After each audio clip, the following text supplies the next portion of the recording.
Hey guys, welcome back. So even though the wheels haven't arrived yet, I went ahead and started building the new bike and wanted to share some additional feedback. So I've built bikes in the past, but this was a couple of firsts for me. For instance, this was the first time I've actually pressed in the headset and bottom bracket cups myself. I'll usually take the frame to a shop and have them do this, but in an effort to be more self-sufficient, I took it upon myself to order one of these Park Tool presses, and I'll have a link in the description below. Another first for me was cutting the fork steer tube. This was definitely one of those measure twice, cut once situations. I took a few precautions by using my bike stand as a cutting jig, and I made sure to use a new hacksaw blade. Overall, it went very well, and the cut was really straight, which I was happy with. Also, this was my first encounter with internal cable routing. Listen, I get why internal routing is popular since it looks really clean. However, even with these little pre-run plastic cables, running the actual cables through the frame was a total pain in the ass.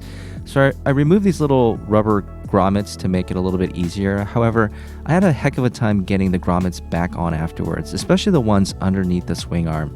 It took a lot of soapy water and swearing to get them in place. A couple of additional details I wanted to point out. I picked up a set of these Ergon GA grips that I'll be using for the first time. Initial impressions are good. I like how they're softer than any other Ergon grip that I've used in the past. Also, I bought this WTB Volt saddle, which is very similar to the saddle that I'm using on my other bike. This one is the Pro model in the narrow size. Alright, let's talk about color themes. So given the bright pop color of the turquoise frame, I wanted to sort of keep that as a focal point and sort of resist color matching everywhere else. So wherever possible, I went with flat black. So for instance, the Shimano drivetrain, the bars, the stem, the dropper are all black. I'm even going as far as adding these Fox Heritage fork stickers in stealth black. The details are hard to pick up on camera, but the stickers are a combination of matte and shiny black, which I think looks pretty cool. So this inspiration came from one of my favorite cars on the market right now, which is the Toyota 4Runner TRD Pro. Which has that sort of bright paint job contrasted with flat black wheels and trim pieces.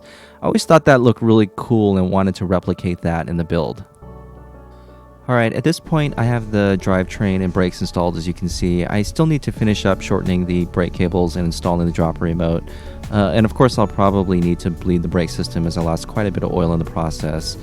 Alright, so that's the build so far. I'm about a week away from getting the wheels, so really close to getting this wrapped up. If you like this video, please like and subscribe, and I'll see you next time.